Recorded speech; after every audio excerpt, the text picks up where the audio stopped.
everyone, this is Damaris Ramos, and today we have Tania Stout for our Latina Role Model Show, a show where we promote Latina women who are creating an impact in the community. So welcome, Tania, to our show. Thank you for having me. Good. The first question I would like to ask you is a general question about who you are. Who is Tania? Well, I started my journey through life just navigating through my passion, and my passion really is to help the broken and to help those that are in need, and my desire to really be able to reach out to those that really could benefit from counseling, could benefit from encouragement, could benefit from any type of just really intervention of any sort. So I really pursued my career and pursued my education in counseling. I went to school for mental health counseling and got UCF? my master's. Yep, I went to school at UCF and I got my degree there. And from there, I really just started working in the nonprofit environment. And so I started working with at homeless teens at Covenant House, and from there I really gained so much experience being able to be in the trenches, learning so much about the needs of the homeless teens in our community, and in doing so really just had such a passion to be able to reach out to a greater population. And so I found myself trying to keep working hard to improve myself and just gain as much experience as I could in the social service field. So I worked after that with an agency called Human Services Associates, where I worked primarily with at-risk teens and youth again. And in that time, really made an impact with the truancy program in the summer times, and also navigating through level 6 programs. So always had a heart for the youth and for teens that were really in need, and just really needed some education and training and some intervention to work through some of their past traumas and hurts and experiences. When you look about your education, so when did this passion started? What initiated that you were like, okay, this is the path that I would like to take and help others? Well, I definitely took a little detour. I went to school for my bachelor's for liberal arts, and I was going to be an athletic trainer. I was working with the UCF football team because I, again, had a component of me that really enjoyed helping others, and so athletes at the time was what I was, who I was serving and working with. But then when I graduated with my bachelor's, realized that I really wanted to help people, and so it really started when I got a full-time job actually with a Covenant House, and realized that's where I wanted to serve. So my passion really was developed and created when I started helping these teens. So I started in the community service center, which it was like a drop-in center. So the teens would come in and out, and I would just hear stories of how they would, couldn't find or didn't have a place to stay. They ran away. They, saw violence in their homes, were abused as children, and they weren't treated. Many of them had mental health disorders and weren't treated, and I realized that so many of them, if they had counseling as a child or could have had the intervention, that maybe the course of their life would have changed. And so I really wanted to be a part of that process of change. So that's what really prompted and really spurred me to go back to school for my master's and get involved in serving the community. Talking about community, let's get back a little bit. I would like to know a little bit more, and for everyone to know who is Tania, your roots. What makes you a Latina? Well, sure. I'm actually a mix. My father's from England and my mother's from Peru. And so I'm first generation to this country. I was able to hear the story of my mother and father who worked so hard to really come to this country and make something for themselves, and I could see the sacrifice. I remember being actually there when they were when they got their citizenship, and I got to see them say the pledge and to really be able to commit and be a U.S. citizen and see what they were reaching for in their freedom. And so it's really given me appreciation to understand the hardships that they experienced in their country.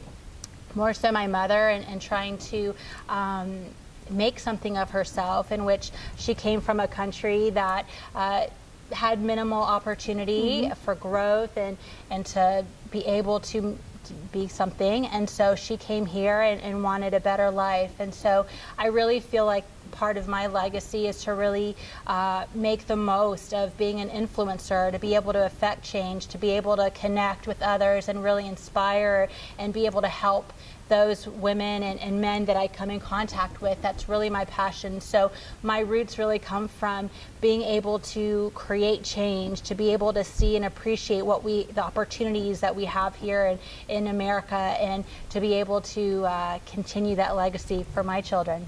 Personally, I know that you're a role model. That's the reason you're here. You know, we had the opportunity to work together in Orange County government as counselors. We had a great opportunity helping the community during those times. When you look back at your career, your development, do you see someone as a model in your life that you're following through? Even if it's a male. Sure. You know, there's been many people in my life that have inspired me to reach for more, that have inspired me to be the best that I can be. And I would say that there's been some women in my life that have really spoken into my life and have been an encouragement to me. And more so, it's been actually my mother-in-law who's been a major part of my life, in which there was a time where I got to when I was working for the hospital, and I decided I really wanted to pursue a life or my own practice. And it was really a scary time to think about. Yeah, to leave my secure job and to start a whole new business by myself and on my own, and what that was like. And I really remember just thinking, oh, I'm so afraid to take that step. I'm so concerned that I won't be able to make it, and what if I fail? And one of the biggest pieces that she offered me was, you'll never know unless you try. And she was such an encouragement to me of going, you are a woman of faith, and you are a woman that believes for great things. And so I was so excited just to begin to fulfill my vision and my dream that I have. And it really has been such a inspiration to myself, actually, and to others that I've connected with, because I know I can do it, and I have done it, and it's been a great success, and it's been really a journey of faith and just trusting, and you know, it's been such a great experience. It reminds me of Joyce Meyer when she said, you know, even if we are afraid, go ahead and still do it. And so you feel the fear in you, but still you were able to continue and accomplish. That did not stop you. So right now you're working. Tell us where you're working. Yeah, so right now I have my own practice. It's called Veritas Counseling Center. It's located in Altamont Springs. I work with lots of trauma. That's one of my specializations, is trauma. It's also working in the family law area, in which I'm a parenting coordinator. I'm a Supreme Court family mediator. I also do social investigations. And so I do a variety of things in which I work a lot with high conflict post-divorce cases. And so I've really gained a new skill set and really have expanded my practice to some very complex and some challenging cases. When you look at your cases, what is the case that you are like, this is what I'm being my best? Where is it that you feel more competent, that you say, okay, I'm really good at this? When people look at you like, okay, that's the person that I need.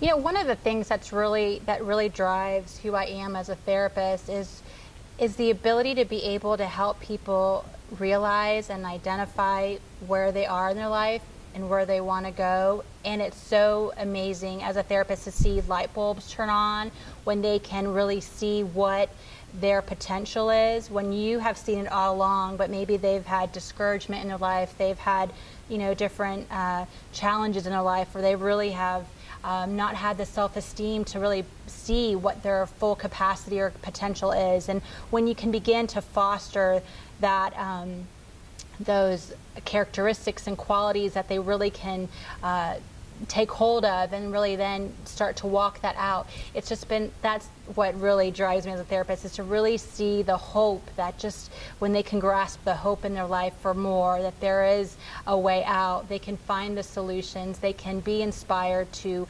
have a better life for themselves, you know. So really it's anybody that I work with, when I'm able to really see and facilitate some of these changes and some of these, when they can apply the techniques in their life to reach for more and to really heal from their past, that's a really exciting time for me.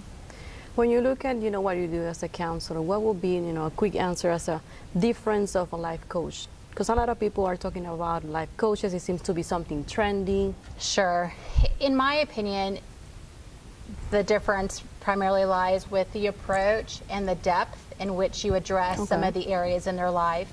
So where as a life coach may deal with goals, may deal with some practicalities of how to implement some of those goals or passions or desires, or even recognize some of the barriers that may prevent them from getting there, we go a step further, and if there is mental health or diagnoses, we can then do some deeper treatment and to really try to address the root of the issues, some of the trauma, if there's trauma that they experience, that there's EMDR that I am actually trained in as well that can address some of those issues. MDR stands for? It stands for eye movement desensitization reprocessing, and it's just a great modality of treatment to really be able to address, past trauma that someone might experience or any disturbance that really prevents them from being able to do life well.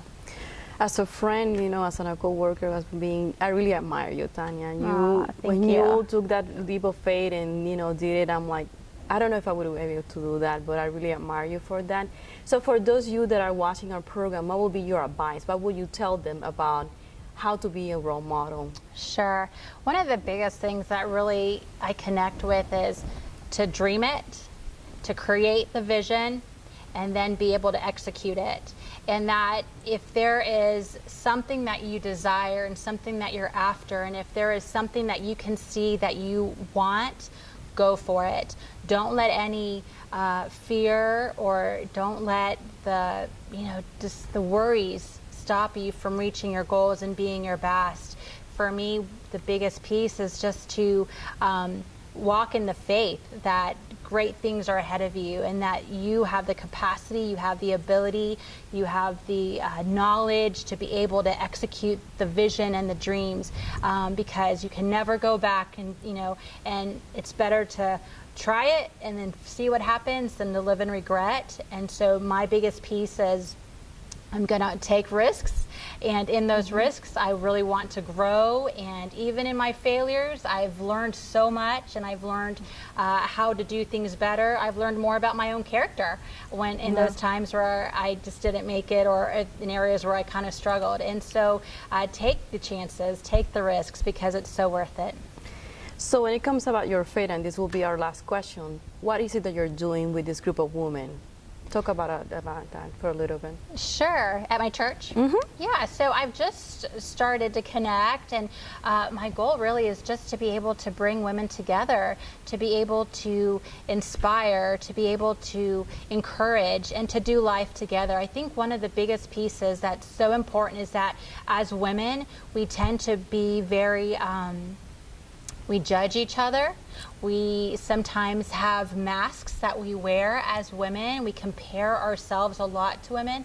And instead of creating that culture, I want to be a part of a culture of women who support each other, who are strong together, who do life together, no matter what struggles they come up with or they face. And I really want to create that type of environment in the women that I work with and see and that I participate in at church. I just would love to be able to create that dynamic in which there is just a sense of connectedness, where there's a sense of being able to rely on others, to trust others, to have somebody that you can depend on and support in whatever area that you need. So you're going to be posting some of the events coming on your Facebook? Definitely. Where is it going to be? Yes, on our Facebook page, on my Facebook page, which is Tania Stout, or you can even check Calvary Women Orlando. We'll have some the events that are coming up. Also Calvary Church, their own website too. They have awesome events. Well, Tania, it has been a pleasure to have you. Thank you for having me. And thank you, all of you. And this has been Latina Role Models with Damaris Ramos and Tania Stout.